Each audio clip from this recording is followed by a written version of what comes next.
que en una ocasión, cuando venían a fusilarles aquí arriba, la niebla empezó a bajar en la montaña, él conocía el lugar, se consiguió zafar con otros dos y se refugiaron en la cueva. Y desde aquí vio cómo quemaban el pueblo.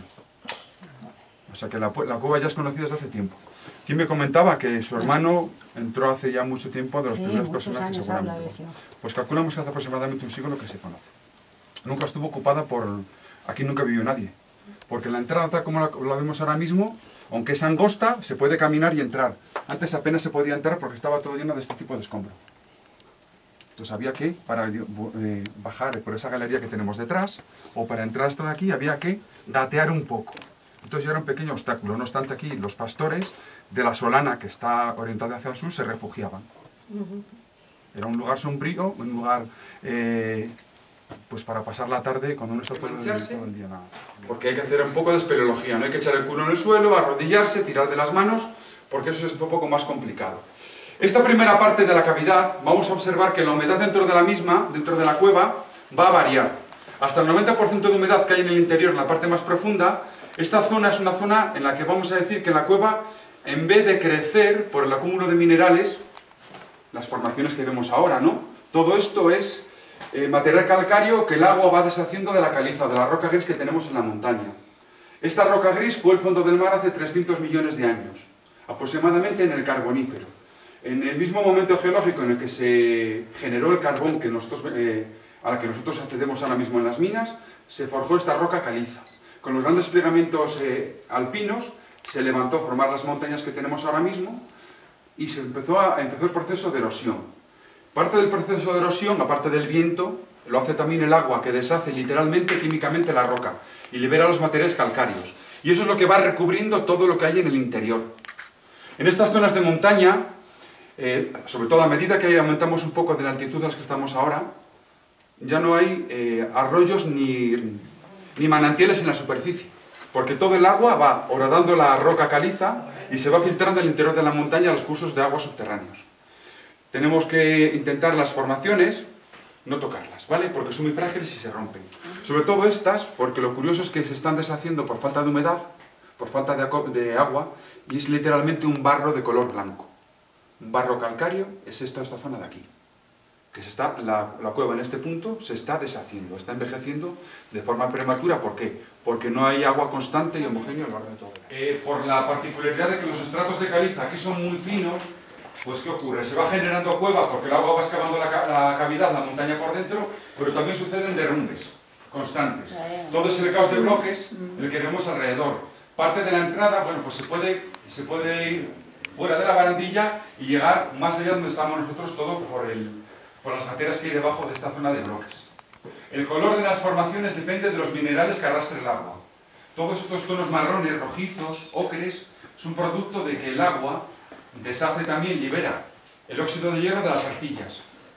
Los colores blancos nacarados es la ausencia, es calcita pura. Material calcáreo insoluble, sin ningún tipo de contaminación mineral. Toda esta zona queda en el aire, lo que me decías es cómo queda en el aire, ¿por qué? Porque el suelo, esas rocas del suelo, pues se han desprendido hace miles de años, ¿no? Y luego, como ves, los bloques se van soldando unos a otros. ¿Por qué? Porque el agua sigue trabajando, sigue aportando materia prima, aportando minerales, y las formaciones antiguas que quedan en el suelo, pues se sueldan a otras llaves. Que es la cota más baja a la que hemos llegado. Este pozo en invierno, literalmente, porque el agua que entra a la cueva es agua del deshielo, agua de la lluvia, de filtración, y agua del deshielo de la nieve. Ya no entra agua de los glaciares que existían hace millones de años detrás de nosotros. Porque la parte norte de Coribos, la parte umbría, pues estuvo ocupada por nieves perpetuas. Y esas nieves, el agua que se deshacía, es la que entraba dentro de la cavidad. Literalmente, ahora lo vamos a ver, quizá un poco más adelante lo vemos mejor, la cueva estaba literalmente ocupada por un torrente de agua que ocupaba toda la luz de la galería. En que seguimos. El agua entra por filtración, entonces a la parte más alta de la cavidad, bueno, pues eso es lo primero, las primeras coladas que vamos viendo son estas de aquí. Otro pozo a mano derecha, al otro lado de la barandilla, bueno, pues el pozo continuará por aquí. Es toda una gran grieta que baja unos 45 metros, ¿no? Todo esto de aquí está hueco. Aquí, pues entre los bloques, que están acaudalados unos a otros, pues hay que buscar el hueco y baja un trecho bastante bueno. Esto es todo arcilla. Todo esto es arcilla.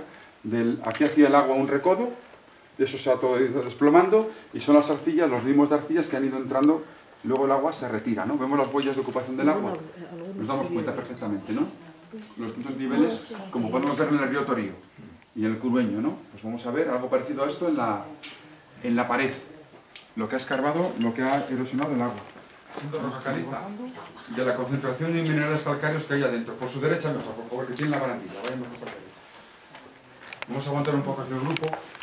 Empezamos a ver estalactitas y estalagmitas. Vemos el suelo, y si hay ausencia de formaciones es porque el agua todavía seguía actuando y queda limpio de formaciones, pero eso solamente están presentes en el techo. Es muy interesante también cómo la bóveda de la cavidad está limpia, sin prácticamente formaciones, y hay un nivel homogéneo, un nivel ahí marcado, horizontal, de ahí para abajo están todas las formaciones coralinas que vemos aquí. Todo este macizo de coral que vemos aquí. En concreto, en esta montaña, este es el monte Coribos. Es un nombre de origen celta. Dentro de esta caliza, al estudiarlo por el microscopio electrónico de barrido, se han visto que hay una gran concentración, muy superior al normal, de unas algas fósiles unicelulares, el esqueleto calcáreo de esas algas. Eso hace que el agua, cuando deshace ese material orgánico, que fue orgánico en su momento, pues tenga una facilidad para cristalizar de estas formas tan peculiares. Ese es el principio de estas formaciones. ¿Cómo llega el agua aquí? Porque el agua en una estalactita sabemos que va bajando del techo y gota a gota la va formando. Aquí el agua llega, el mineral, por condensación y por salpicadura. Dentro de la cavidad hay pequeñas gotas de agua cargadas de minerales por diferencia de temperatura, como en el baño, en el cristal del baño, ¿no? Pues se va condensando y aporta el mineral, lo que vemos ahora todo alrededor. Mira, donde estoy yo ahora mismo hay una escalera, es pequeña, tiene 10 peldaños, pero hay que bajarla de espaldas. Porque si bajamos, nos damos cuenta de que ese fragmento que cogemos es irreemplazable y luego en casa al final no tiene ningún valor. ¿Esto en casa se deshacería? Sí, con el tiempo se descalcifica. Porque, no vale para nada. Claro, con el tiempo, aunque es insoluble, con el tiempo al final, pues vamos a ser, como hace el yeso, por ejemplo, tienes una zona de yeso en una pared con un poco de humedad, que al final se va a descalcificar, y esto pasa igual. Esto al final se va y no tiene valor ninguno. Pero el tráfico de estalactitas y estalagmitas está prohibido. A que le pillen con una, le meten una buena. La Guardia Civil denunciaron a una persona que rompió una estalagmita en Valporquero y le cayeron 2 años de prisión. Es decir, una pena de 2 años de prisión, menos de 2 años, no entra en la cárcel, pero si tiene cualquier otro delito, cumple la pena completa. O sea que el tema es serio. Si evidentemente que si ahora nos caemos y tenemos que agarrarnos, si se rompe algo, pues es un accidente, ¿no? Hay que distinguir el accidente de la mala idea. Bueno, pues un poco aquí ya nos vamos a dar cuenta de lo que decíamos antes, ¿no? Al fondo sigue un poco esta galería, unos 75 metros, es el padre de la espeleología, del deporte de la espeleología, y este fenómeno se empieza a estudiar de forma muy intensa en Yugoslavia. Muchos de los nombres que damos a las formaciones y a los fenómenos vienen del yugoslavo. Uno de ellos, por ejemplo, sería la karstificación. El lugar donde se estudia es karst. La karstificación es el fenómeno por el cual el agua deshace la roca caliza y la va agrietando. Si subimos a Correcillas, por ejemplo, vamos a ver cómo son montañas que están muy quebradas, muy rotas. Parece que están hechas a cuchillo, ¿no? El agua va filtrándose y va deshaciendo la montaña por dentro. Vemos las huellas, ¿no?, del agua en la cavidad. Se ve claramente. Una colada preciosa que has estado aquí. Y las formaciones. Eso en invierno se llena completamente de agua. Esta es una cueva que vamos a considerar seca. Valporquero es una cueva joven, con un gran sumidero, y todo el año tiene un río subterráneo que funciona. Aquí ocurre como en el Curueño. El río Curueño es un río de alta montaña que prácticamente en invierno se queda sin agua.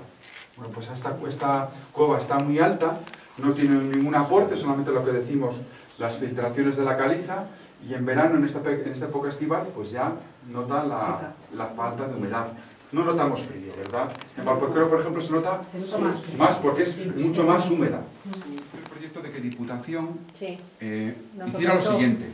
La idea nuestra era el camino por el que ha subido el todoterreno, habilitarlo para turismos, no hacer una pista, sino hacer una verdadera carretera de montaña, hasta aquí, hacer un parking en una zona verde, Y luego, pues dar un pequeño paseo a subir ya lo que no podemos, que la ladera evidentemente con los coches no podemos, ¿no?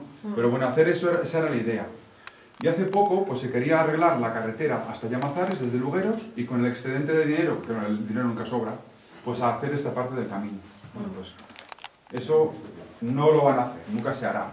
Será la muerte de la cueva. Quizá cuando deje yo de hacer visitas en la cueva, pues lo más fácil es que solamente la visiten algunos amigos de la gente del pueblo, ¿no? Va a ser una pena que las instituciones no lo Pero conocieran. lo hacéis Luego vosotros. también las formaciones se ven de alguna manera influenciadas por el viento dominante en la cavidad. Donde estamos nosotros, ahora pasaréis y lo veréis, cómo las espigas, no vamos a decir las estalactitas, sino estas formaciones excéntricas, van en todas las direcciones del espacio, un poco rompiendo el patrón vertical de que sea la gravedad la que tire de la gota de agua. Quizá más que el viento en la cavidad, pues sea pequeños campos electromagnéticos, que es lo que se cree que haya en el suelo y que, bueno, hacen que las gotas de agua cargadas de minerales con carga eléctrica, pues que rompan esa tendencia vertical y vayan en todas las direcciones del espacio. Lo van a ver aquí. Hay alguna muy curiosa que es el caballito de mar. Fíjense a la derecha y enseguida lo van a localizar. Aquí dentro de la cueva, los espeleólogos somos gente que tenemos muchísima imaginación. En la cueva se echa mucho tiempo y vamos dando nombres a todo, ¿no? Los que son todavía más creativos son los escaladores. Que esos ya a cada vía de escalada le dan un nombre todavía más rocambolesco, ¿no? También nosotros buscamos algún parecido natural. Bueno, pues parece que el delfín ha saltado de la roca y se ha quedado ahí petrificado. Lo que sí vemos, lo que decíamos antes, ¿no? La erosión del agua. La madre, la escultora de la cavidad de todas las cuevas es el agua. Pues imaginemos esto todo ocupado completamente de agua. El torrente que por aquí circulaba. La sorpresa nuestra es que si seguimos caminando, esta parte si se recorre, los espeleólogos, la gente federada tiene acceso libre en la cueva. Aprovechamos el espacio en el que entra un grupo para que ellos entren. Se les facilita el acceso antes, durante las visitas, y luego ya abandonan la actividad. Este año hicieron la bajada y la topografía del Pozo Ciego. Cuando se llega al final, encontramos una pequeña nota topográfica de los topos del Teleno del fin de la cavidad, a unos 200 metros de aquí 300. Es un constante sub y baja en formaciones como estas. Es la parte que está sin tocar completamente, no hay prácticamente ninguna huella humana a partir de aquí. Y luego la otra sorpresa es que es un tubo que de repente pues está cegado por escombros. Bueno, escombros, piedras, formaciones antiguas y arcilla. Seguramente que excavando. ¿Por qué? Porque todo el agua que aquí entraba, que ocupaba esto, para algún sitio tiene que salir. Está claro. Todo el agua que se filtra en la cueva de Llamazares acaba surgiendo de una parte importante en un manantial de montaña que está en la otra ladera, después de ese pequeño castro que hemos visto nosotros, por donde hemos pasado, hacia el pueblo. El manantial de Coribos, que ahora mismo pues esto es una guarrería, porque tienen allí una bañera.